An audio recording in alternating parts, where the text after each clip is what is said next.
Hello दोस्तों, तो कैसे हैं आप लोग। उम्मीद करता हूँ सब ठीक होंगे।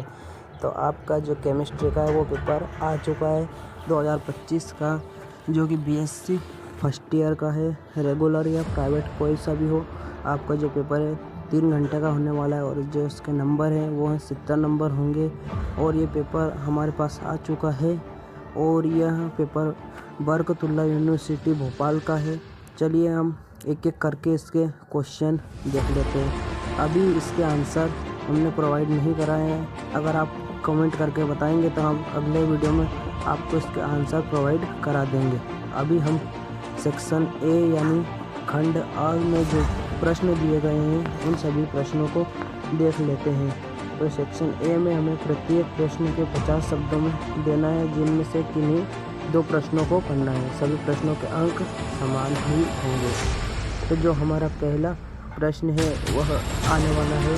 और अगर आपने चैनल को अभी तक सब्सक्राइब नहीं किया, चैनल को सब्सक्राइब करें और वीडियो को लाइक करें। हमारे चैनल की ऐसे लेटेस्ट अपडेट पाने के लिए बेल आइकन को भी प्रेस कर दीजिए। जो पहला प्रश्न है वो आएगा आपका आंशिक अवकलन तथा विक्रम संबंध की व्याख्या कीजिए। तो पहला प्रश्न है वह है आंशिक अवकलन तथा विक्रम संबंध की व्याख्या कीजिए। वही दूसरा क्वेश्चन है प्रतिदर्शी की अवधारणा क्या है। फिर आपका तीसरा जो क्वेश्चन आएगा वो आएगा विलियम की मोलर पी क्या होगी जब 120 ग्राम यूरिया को 1000 मिली जल में घोलने जाएंगे तो घनत्व 1.12 ग्राम मिली हो।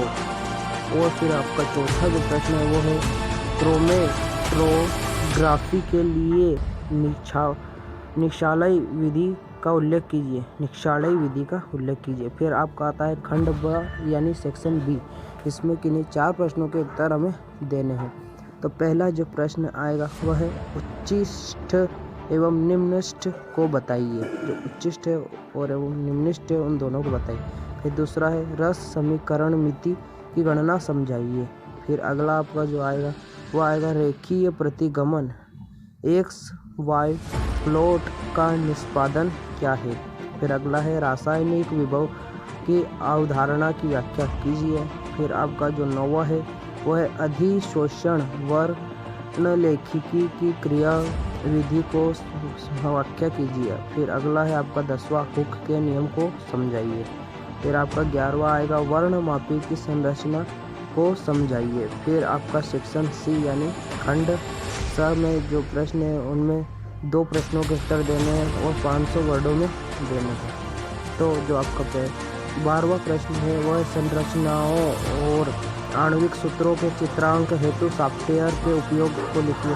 फिर वही दूसरा अगर 13 प्रश्न देखें तो रासायनिक साम्य हेतु ला सहयोग के सिद्धांत एवं उनका अनुप्रयोग। फिर आपका 14वां प्रश्न है गैस वर्णलेखिकी और उच्च दाब तरल वर्णलेखिकी का वर्णन विस्तार से कीजिए। वही 15वां प्रश्न है क्रोमोफोर ऑक्सोक्रोम वर्ष सही और वर्णोत्सरी की अवधारणा प्रस्तुत कीजिए।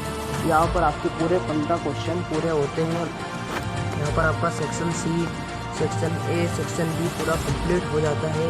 और जो सारे प्रश्न हमने बताए पूरे इम्पोर्टेंट, मोस्ट इम्पोर्टेंट नहीं प्रश्न, पूरा प्रश्न पत्र ही है ये, जो कि आपका 25 तारीख को यानी 25 अप्रैल 2025 को आने वाला है।